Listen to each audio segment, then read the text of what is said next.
I also played a piece by the American composer William Grant Still.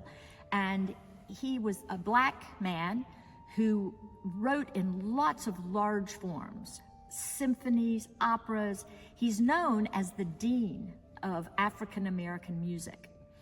And he left such a legacy, but only 2 works for the organ.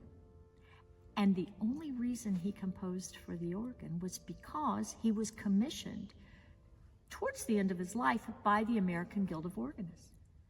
The American Guild of Organists is an incredible advocate for organ music and church music more generally. They have had for the past 70 years, I think, a very strong presence in commissioning works for their national conventions.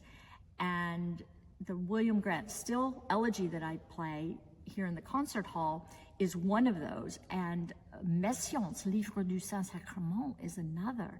Just incredible additions to our repertoire thanks to their proactive commissioning, often of mainstream composers who would not otherwise write for the organ. Of course, Messiaen's an exception, but later in his life, he was not writing for organ, and I don't think we would have had such a major work had it not been for the American Guild of Organists.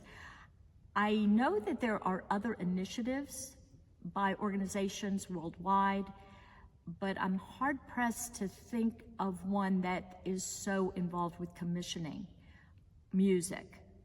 There are many different prizes and things for composers, sometimes with a view towards increasing the repertoire for organ, but often for those prizes, the composers can present whatever they want. So I think that the type of very conscious commissioning is a uniquely American Guild of Organists thing.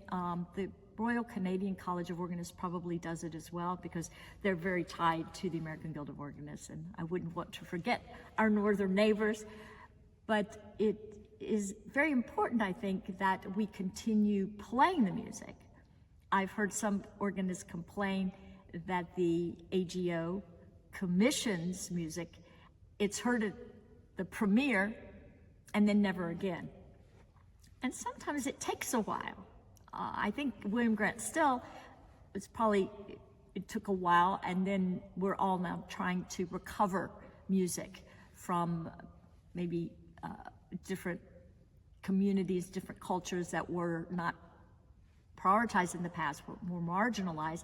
And so William Grant Still, Florence Price is another Black American composer whose music is enjoying a renaissance, largely thanks to the Black Lives Matter, the different movements, social movements. And yet this is music from much longer ago, even than William Grant Still. And fortunately, she wrote for organ. But she was herself an organist. And she wrote naturally for the instrument, whereas William Grant Still was not. He really needed that commission, I think, to be attracted to composing for the instrument. It's very interesting how movements in society and culture affect the production of art and vice versa. And I'll give an example in my own life. I knew Florence Price's music from before she was getting so much publicity because I had a good colleague who knew about it, and it was a more private thing. I actually learned her suite, which I recorded way back in the 90s, from the manuscript of it that was at the University of Arkansas. So, but now, of course, there's wonderful editions of the music. It's much, much more accessible.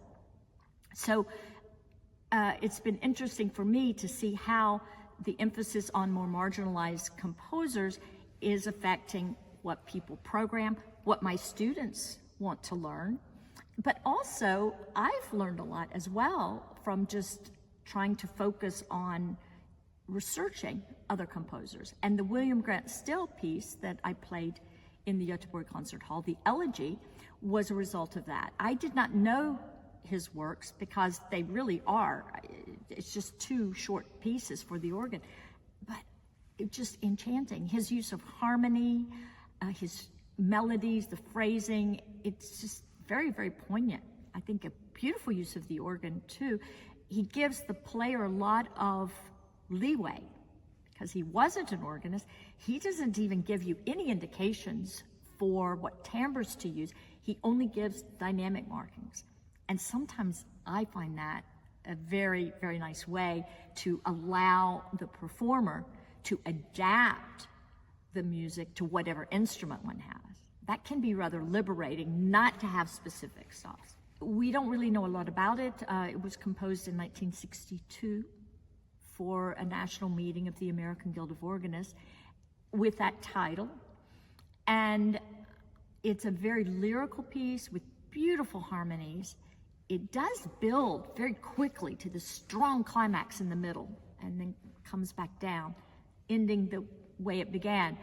And I think we can read into that whatever we want, but I think of it really as an elegy for all the lost souls in bondage, the slaves, the horrible background of abuse of other cultures. And William Grant still felt that he was not fully recognized as a composer in his own time, although he had relative success. He was the first black person to conduct a major symphony orchestra, and he won many prizes, and his music was accepted very widely.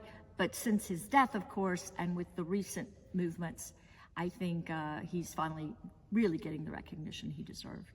And I was honored to be able to play one of his 2 surviving organ works in the Göteborg Concert Hall.